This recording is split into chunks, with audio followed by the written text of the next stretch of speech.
25, Ouais. 29, ouais. Donc en numérologie, on est dans une année 9 et on va vers une année 1.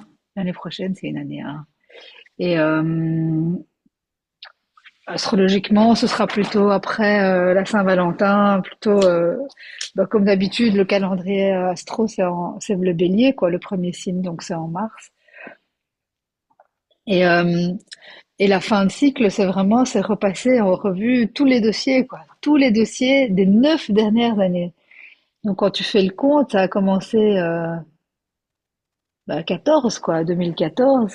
Qu'est-ce qui a commencé en 14 à être comme c'est maintenant? Et c'est comme si maintenant on arrivait un peu à l'apogée de ce truc qui est tellement désagréable et c'est des choses internes, hein, c'est pas des événements externes, c'est des façons de fonctionner internes en fait. Et donc hier j'ai eu plein de prises de conscience où je me suis dit mais en fait parce qu'on a tous nos thèmes de prédilection évidemment aussi selon notre thème. Donc on a chacun son petit département et euh, et donc c'est vraiment de lâcher des vieilles mémoires en fait engrammées euh, qui plus spécifiquement ont été travaillées ces 9 dernières années, mais vraiment des mémoires.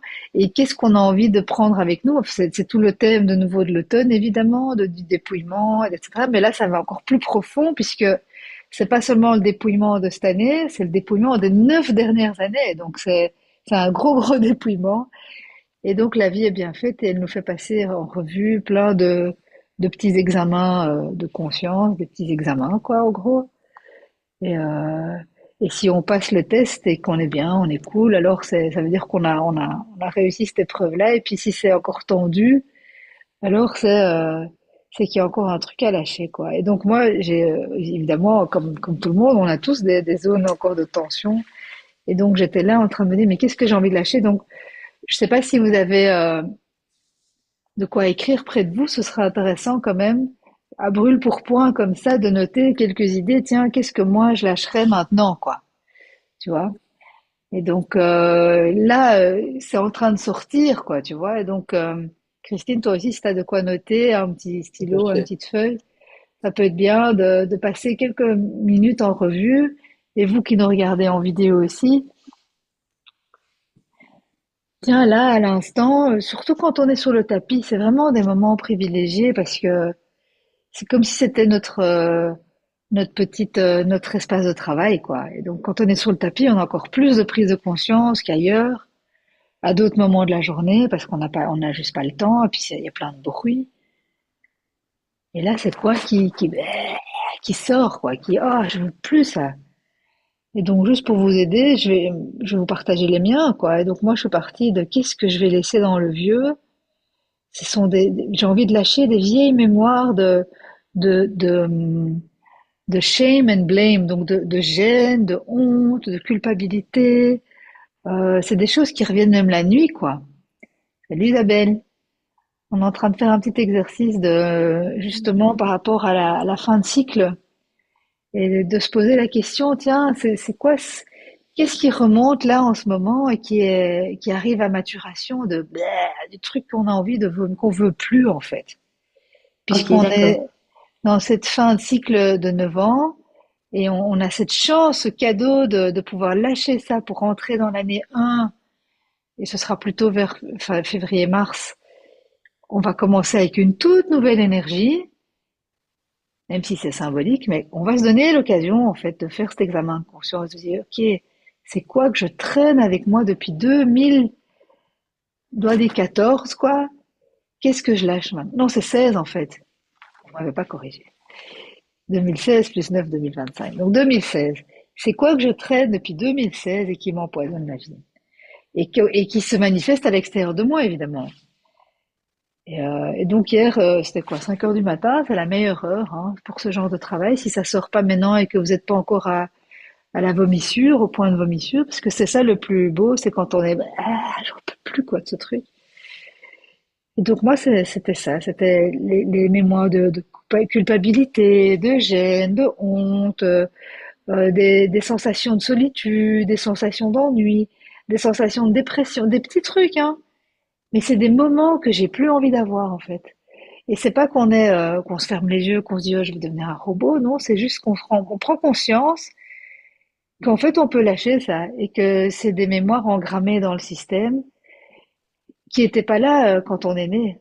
Quand on est né, on n'avait pas ça. Et donc on a cultivé toutes ces petites mémoires. On les a vécues une fois à l'enfance et puis on les a cultivées, on les a documentées et on en a fait des gros dossiers quoi. Et donc, je vous partage encore les miens. Ça va peut-être émerger des choses en vous. Le manque, la colère, la jalousie, euh, l'égocentrisme, le doute, les traumas, le drame. Ah, ça, l'attachement au drame, il est magnifique. La résistance aussi. Quand on résiste. L'amour, l'amour romantique aussi. Un truc, je me dis, waouh, ça c'est quand même une construction, quoi. La séduction, l'attraction, la manipulation. Et puis aussi, il y a un truc qui est sorti, c'est la parole. Et alors, en face, j'ai mis, mais c'est quoi les nouvelles mémoires que j'ai envie de me créer, quoi? Un peu à l'instar de ce que j'ai appris en bouddhisme cet été, il dit comment sortir d'un mauvais moment ou d'un mauvais karma, même, il disait. Mais en construisant, c'est une technologie, c'est en construisant. Si tu sors un moment chiant, comment est-ce que tu en sors? Ben, si tu te dis que l'instant T, c'est l'instant présent, dès que tu passes l'instant T, il est déjà dans le passé. Donc si tu accumules des bons moments à partir de maintenant et que chaque moment est un bon moment, bah, tu vas construire un bon passé, quoi. Donc ça, c'est mathématique. Et donc ton mauvais passé, il va être de plus en plus loin. Et donc c'est de chaque fois maintenant, à partir de maintenant, on va construire ce nouveau présent avec cette nouvelle, on va se construire des nouvelles mémoires en fait. Et donc la nouvelle mémoire de maintenant, c'est quoi?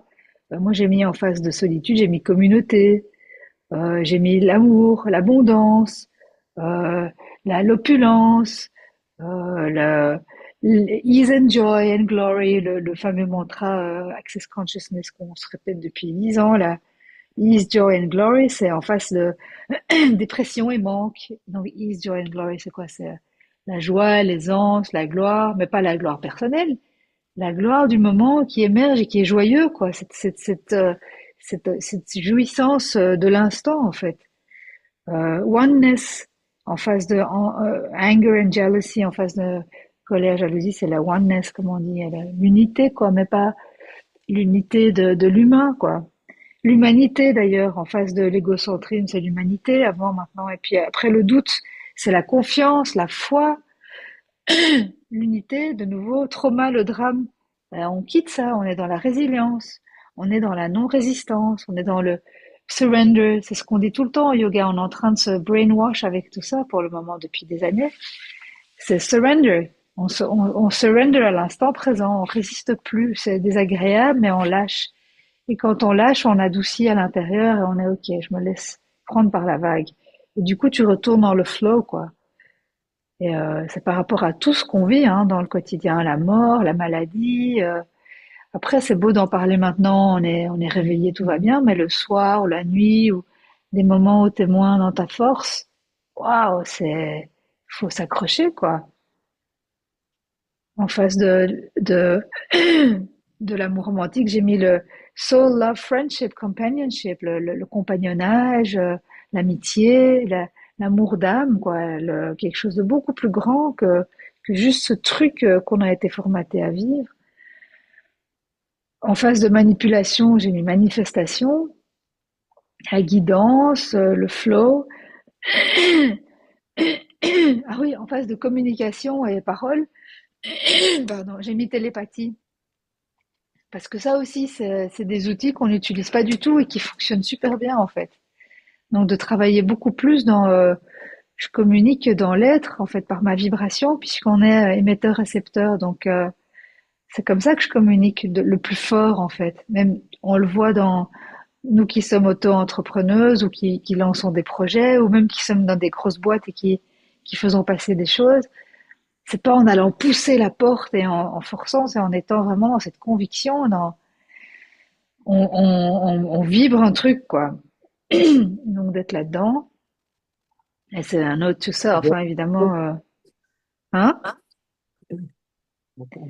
Ok. Et alors, j'ai le dernier, j'ai mis c'est magnétisme aussi, et ça c'est ce qu'on est en train de travailler aussi dans notre pratique, c'est le magnétisme qui est lié à notre ancrage, quand on est vraiment bien ancré et qu'on est vraiment dans cet alignement, ben, on est magnétique en fait. Et on attire à soi plein de moments de serendipity, donc on appelle ça, je sais pas, il n'y a pas un mot en français pour ça, c'est des moments où les choses se mettent, comme j'expliquais quand j'étais en Chine, de ok, je lâche, donc je surrender à cette fille qui me dit, bon, tu vas aller en ville. Moi, non, non, non. Ah, je le sens dans mon corps. Je me dis, bon, allez, je vais lâcher, je vais lâcher. Je lâche la peur qui tétanise. Je lâche. Je dis, ok, j'y vais. Je me rends. Grosse file de 3 heures, donc je perds encore en plus du temps dans le truc.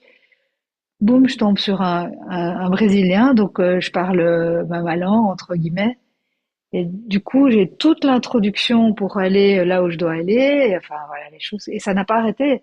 Après, je suis tombée sur un Africain qui parlait chinois, de nouveau pour me mettre dans ma zone de confort. On me dit, ah, ok, cool.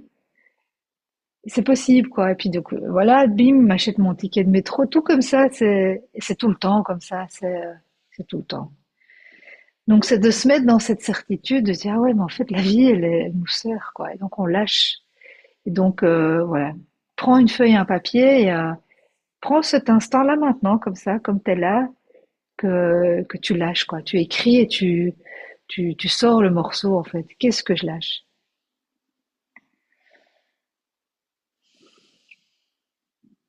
Et c'est des fenêtres, hein, parce que la plupart du temps, on n'est pas dedans. Et c'est dans ces moments-là qu'on rentre en conflit. Moi, je le vois avec les gamins, c'est juste dingue, quoi. Dès que je lâche pas, bah, tout me rappelle, ah, t'es pas dans le bon, là, t'es pas dans le bon. Puis je suis, mais si, et puis non, en fait, non.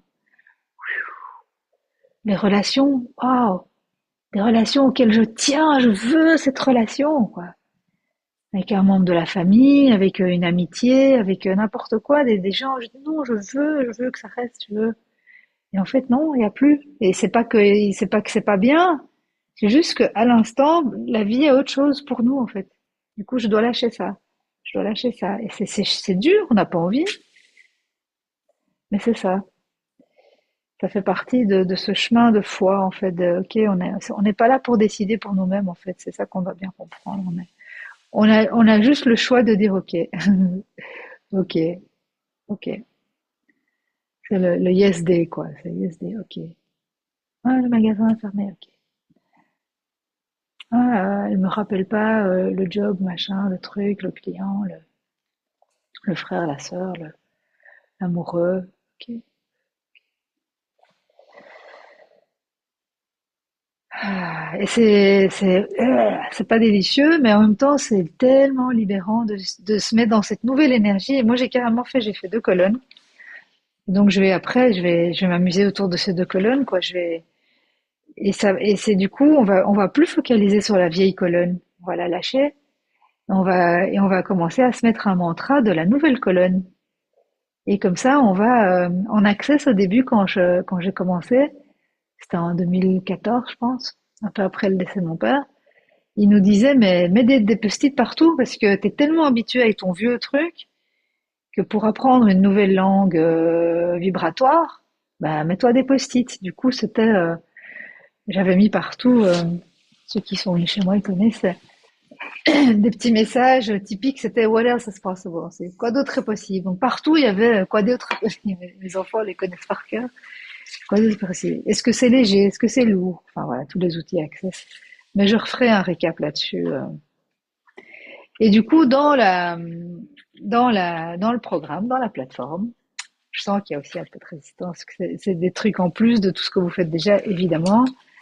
Mais si c'est pas maintenant, quand est-ce que cette information va vous arriver, puisque on n'a jamais vraiment le temps, quoi. Donc je me suis dit, allez, j'en profite le 21 jours, on package avec un peu d'infos. Et donc je vous ai mis du Byron Katie. Byron Katie, c'est ça, c'est le retournement. C'est qu'est-ce qui manque, qui la vie, et j'ai besoin de le voir autrement parce que là, ça va pas, quoi. Ça m'alourdit en fait. Et donc elle a passé sa vie à développer tout un programme qui s'appelle le questionnement, je crois. Ouais, le questionnement. Et c'est en 5 étapes. Et c'est hyper simple, c'est bien foutu. Et tu te dis, ah ouais, en fait, ok. Et c'est un peu comme les constelles, quoi. Moi, j'utilise aussi les constellations, tu vois, où tu mets ton problème au milieu, et puis tu mets tous les protagonistes, et tu viens en fait, tu changes de point de vue, quoi. Et donc tu te mets là, et puis tu channels, parce qu'en constellation, tu rentres vraiment en transe, quoi. Même tout seul, hein. Tu fais un petit papier, tu mets le nom et les protagonistes, ou de la situation, ou du projet. Puis tu mets ton nom à toi, et puis tu regardes. J'ai fait une vidéo sur les constelles, je veux la partager. Et donc les outils, on en a. La technologie, on la connaît.